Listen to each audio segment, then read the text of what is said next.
When Sony revealed Concord was an Overwatch-esque 5v5 hero shooter, which looked a lot like an AI model had been trained on nothing but Guardians of the Galaxy movies and comics, and then asked to make a universe for a game, there was a palpable meh that radiated out of gamers' collective brains, as if millions of voices cried out and were suddenly bored.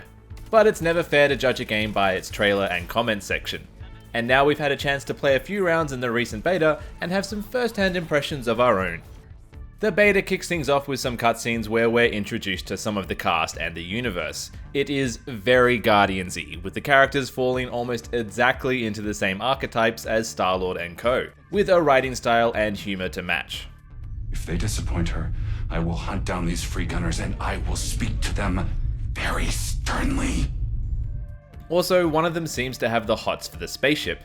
There is no one I would rather traipse across this crazy galaxy with than you. You are the finest starship in the skies. Okay, you do you, buddy. The plot so far hasn't grabbed me. It's just a case of space bounty hunters doing space bounty hunter things, which seems to take the form of just fighting lots of other bounty hunters with no real overarching plot threads to speak of yet. Telling a story in a live service game is always a tricky act, and it makes almost zero sense why the same characters are just shooting at each other match after match. No doubt the first few story beats here are just doing a lot of heavy lifting for the world building and establishing the characters. It's still too early to say if the story will actually go anywhere interesting. Concord does get plenty of points for presentation though. The cutscenes do look great, there's a nice clean future retro sort of Atari aesthetic, and the designs of the characters are nice and distinct, making it easy to read who you're squaring off against at a glance during a match. There's also a pretty good diverse set of heroes, aka free gunners, to choose from, with lots of nuance to each one's weapons and abilities. So much so that I didn't really find myself getting to grips with any of the support or more unique characters during the limited beta. I picked them, they're gun blue bubbles or something, and I died. And then I went back to a more obvious damage dealer. Obviously, with more time and access to training features, that will be less of an issue. But chances are there's a free gunner here that will suit whatever type of player you are. It seems like a clear early favourite for myself and others was Rocker, who's able to hover in the air and rain down homing rockets. She's easy to use and super lethal. In the short beta weekend, it didn't seem like any teams I played with had really got good synergy going on with the support characters.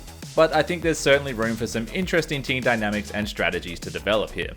The two actual game modes I played weren't anything super original. There was a team deathmatch kill confirm style mode where you have to pick up tags dropped by defeated enemies, and a one life Counter-Strike style mode where you either have to capture a point or just eliminate the other team.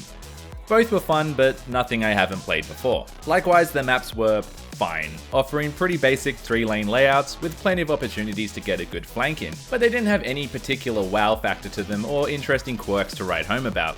All in all, Concord is a solid hero shooter, and one I think will definitely appeal to those who maybe felt disappointed in Overwatch 2. That said though, there's a strong sense of deja vu here. From that Guardians vibe to its Overwatch gameplay, it's very familiar ground. I'm not really sure if it's doing anything new or exciting enough to compete as a premium paid-for experience in a sea of already well-established shooters, many of which are available for free.